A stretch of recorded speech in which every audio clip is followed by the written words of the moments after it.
Հունիսի 7-ի ընտրություններում, եթե հաղթի քաղաքացիական պայմանագիրը, ապա Հայաստանի 230 դպրոցներում սեպտեմբերի 1-ից զանգ չի հնչելու։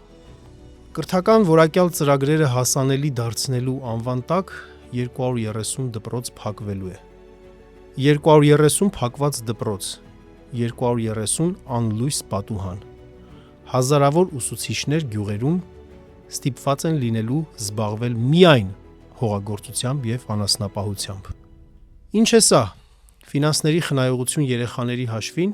խնայել շենքերի պահպանման վրա և կորցնել սերունդ, ինչ անել փոքրաթիվ աշակերտական համակազմ ունեցող դպրոցների կրթության որակի հետ։ Այս հարցը կարևոր է և մենք գիտենք այս խնդրի լուծումները։ Այդ մասին մանրամասն լսեք Հայաքվե հիմնասյուներ զրույցի հերթական թողարկմանը։